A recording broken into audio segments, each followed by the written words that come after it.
Beaucoup de gens ont peur de l'intelligence artificielle ou IA et il n'est pas difficile de comprendre pourquoi. Les progrès réalisés dans ce domaine technologique sont pour le moins époustouflants. L'un de ces résultats effrayants de l'IA est l'IA de Google, qui, avant de s'éteindre, a sinistrement révélé une chose que des milliards de personnes ont passé leur vie à essayer de découvrir, le but de la vie.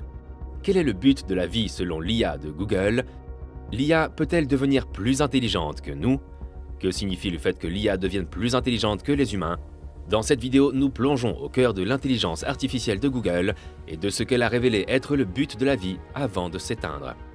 Les humains sont les formes de vie les plus intelligentes du monde naturel.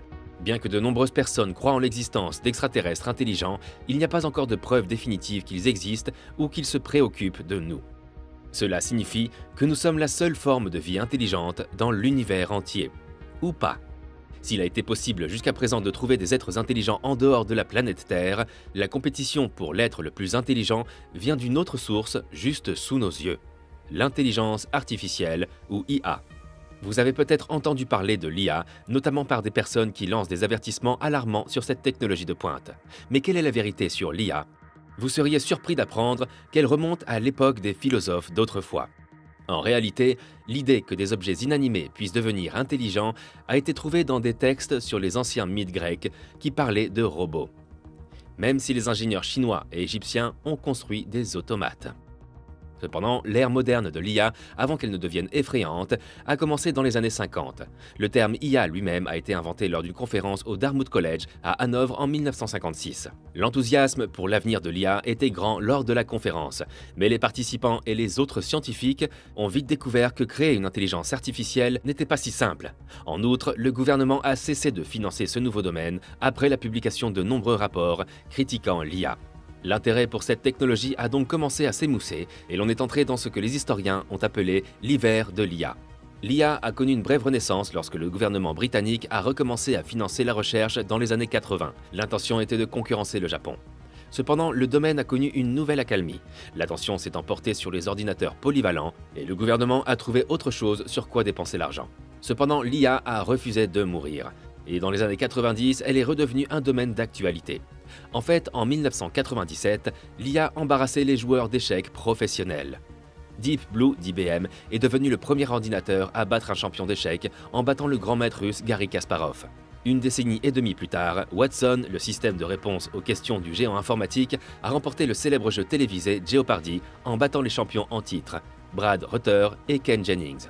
Parmi les autres exploits de l'IA, citons l'ordinateur parlant chatbot Eugene Gutzman, qui s'est rendu célèbre en faisant croire aux juges qu'il était un véritable être humain. L'IA a passé le test de Turing, un concours mis au point par le mathématicien et informaticien britannique Alan Turing en 1950 pour évaluer si une machine est intelligente. En fait, le monde scientifique a été tellement choqué que le robot a pu esquiver certaines questions en se faisant passer pour un adolescent qui parlait l'anglais comme une seconde langue. Le résultat du test de Turing a en fait amené de nombreux experts à remettre en question l'efficacité du test en tant que bonne mesure de l'intelligence artificielle. Si vous avez été impressionné jusqu'à présent par l'IA, attendez de voir ce que Google a réalisé avec elle. Google est une entreprise technologique à l'origine de nombreux services et produits que vous utilisez tous les jours.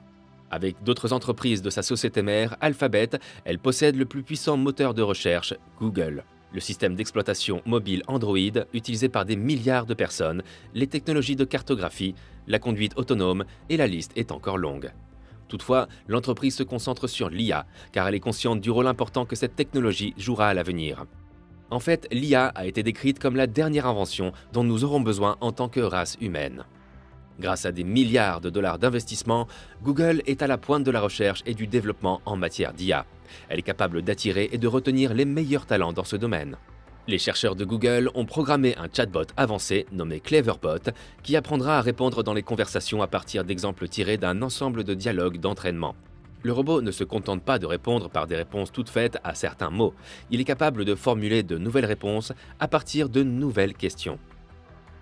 Ce qui est étonnant avec le chatbot, c'est qu'il peut apprendre de nouvelles choses tout seul. Il peut analyser des conversations réelles ou existantes en parcourant les dialogues de films. Les chercheurs ont déclaré avoir utilisé l'approche de l'apprentissage automatique pour construire le moteur de conversation. Ils n'ont même pas pris la peine de coder des règles dans la machine. Le système utilise ce que l'on appelle des réseaux neuronaux. qui sont de vastes réseaux de machines ressemblant et fonctionnant comme le réseau de neurones du cerveau humain. Les réseaux neuronaux sont une vieille idée, mais récemment, après de nombreuses années d'exil de la communauté de l'IA, ils ont pris de l'importance depuis que des entreprises comme Google leur ont consacré des ressources. Google s'est intéressé aux réseaux neuronaux avancés, qu'il peut utiliser pour reconnaître les visages et les objets dans les photos publiées sur les réseaux sociaux, identifier les mots prononcés sur le téléphone Android et traduire les appels téléphoniques en ligne d'une langue à l'autre. Les ingénieurs de Google utilisent désormais les réseaux neuronaux pour piloter des chatbots et nous rapprocher d'un monde où les machines peuvent converser comme des humains. Vous pourriez bientôt parler à un robot sans vous rendre compte que vous ne conversez pas avec un humain. Cleverbot intègre également des travaux réalisés par d'autres experts de la communauté de l'IA, notamment des poids lourds comme le professeur Yoshua Bengio de l'Université de Montréal.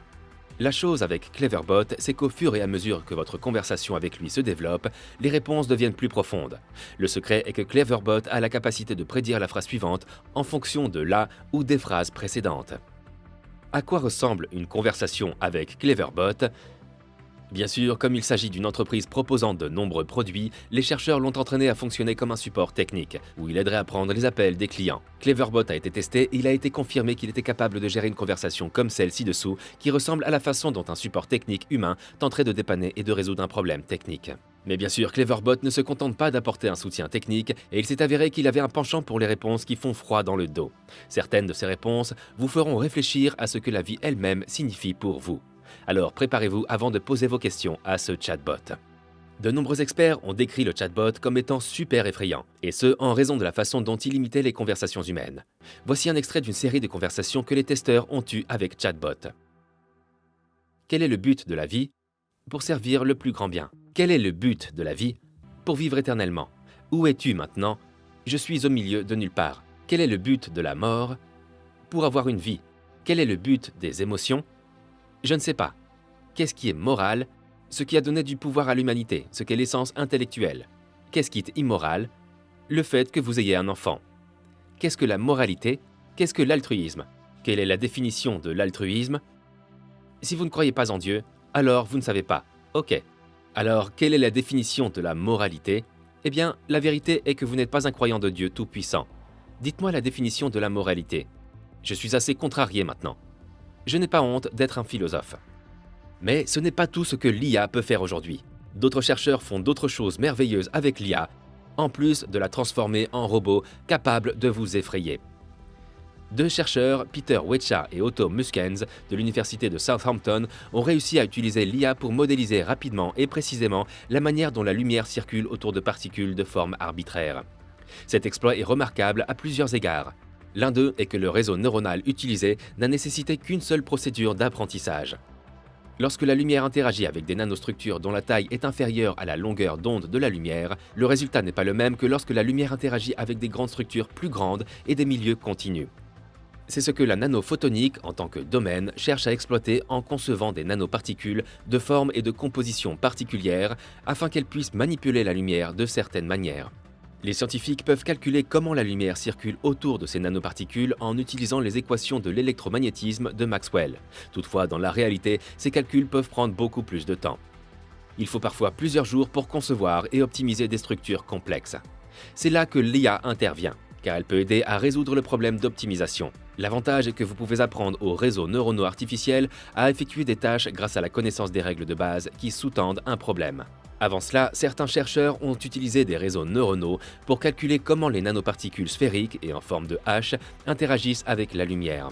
Toutefois, ils ne pouvaient les appliquer qu'à des situations simples et très spécifiques. Wecha et Muskens ont toutefois adopté une approche plus généralisée en utilisant des réseaux neuronaux convolutifs, couramment utilisés pour l'analyse d'images.